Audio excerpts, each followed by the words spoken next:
Hi folks, Matt Easton here, Scholar Gladiatoria. So this is really almost a training tip for people who are using the Night Shop or the HEMA Shop's Rawlings range of nylon sparring weapons, training weapons. In my club we use these pretty much for beginners, both for beginner drilling. They're a fairly light and convenient and relatively cheap weapon that I can have a big bag of and I can turn up at class. And there we go, I have beginner weapons for all the new people who don't have their own weapons yet. Equally, they're a relatively safe way of introducing people to free sparring, to free fighting, with obviously adequate protective equipment. Always padded gloves and a mask, a box for men, chest protector for women, and pretty much always forearm guards and knee guards as well. But by and large, you don't need anywhere near like the amount of protection with these that you do with steel weapons. Largely, not necessarily because the steel weapons hit a lot lighter than the plastic weapons. The plastic weapons can hit pretty hard. However, with steel weapons, the main reason to wear lots of protective gear, and specifically I enforce the wearing of plastrons underneath fencing jackets, is because if a weapon breaks, suddenly you have a sharp piece of steel that can penetrate certain items of clothing. And clearly a stab wound is a very bad thing. It's much worse, much worse than generally a broken bone is.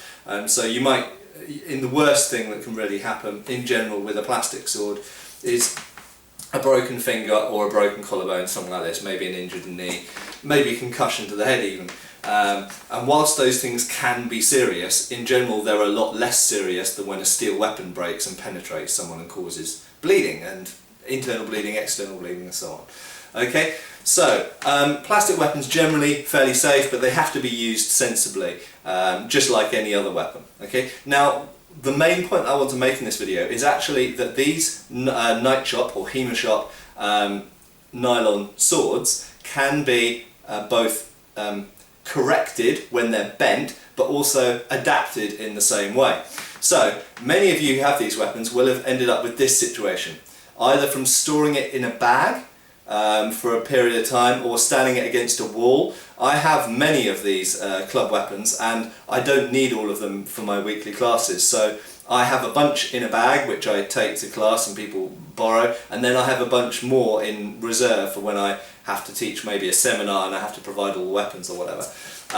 And this is one of the weapons that has been standing against a wall for, who knows, at least weeks, probably months, and in the process of being, it's fairly, in UK at the moment it's fairly warm, it's usually in the mid-20s at the moment, and in the heat this is what happens to the weapon. Now there's the easy way to correct this. You can do it by hand if you're in class and you don't have any other way to do it. You just flex it the other way, and what you'll find is you can make it straight, but if you wait, I know this is like watching paint dry for my video viewers here, but it will gradually just curve back again. And the way, generally speaking, you can fix this problem is actually by putting the blade in a warm bath. That's right, kids, I'm telling you to give your plastic sword a warm bath. And just hope your mum doesn't walk in because she's going to ask some seriously strange questions. Okay, so warm water is the best way to get these to sort of normalise and go straight. Believe it or not, the plastic of these blades, or nylon, whatever you want to call it, I tend to call it plastic actually, has a certain level of hydration, and the blades can dry out, and equally they can get overhydrated. I don't understand the science of it, so I'm not going to pretend to, but giving them a warm bath seems to fix it all. And generally speaking, heating plastic, as most of you will realise, can make it more pliable. And something interesting that I have seen, I know a number of people who have taken these standard straight plastic blades and using heat, I believe there's different ways you can do it. You can use steam over a kettle, I believe, or indeed you can just put it in warm water, not too hot, but fairly, uncomfortably hot bath water, but not boiling water. Okay, and essentially you can curve and manipulate the plastic into new and funky shapes to suit your plastic sword needs. and then it sets itself essentially when it cools to room temperature. Don't stick it in cold water immediately or anything like that, because I think you might run the risk of making the plastic very brittle by doing that. So that's the first thing. Heat, you can both straighten a weapon that's bent and you can bend a weapon that's straight using heat, usually heat of water. I wouldn't advise using flame because it'll probably catch fire. But the other thing you can do with these swords is chop them around. And the plastic, I've actually made, you might have seen these in some of my sparring videos, it looks like a plastic version of Sting, Frodo's sword, but it's actually, if you look at the length of it, it's actually the length of a fairly large left-hand dagger, and we use these as left-hand daggers, and in fact as daggers in their own right. So dagger simulator essentially, and all this is actually a blade that had got quite damaged through use, and I literally just hacksawed the end off. Takes like seconds, really easy to hacksaw through. You could use any saw, you could use a wood saw, but hacksaw tends to leave a finer, cleaner finish.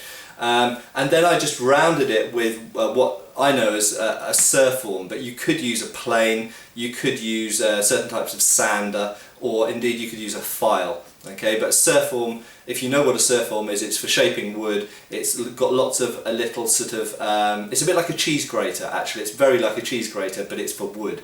But it works, it's a cheese grater mounted on a sort of handle. Okay, I should have brought one for the video, but it's in the back of the storage area somewhere.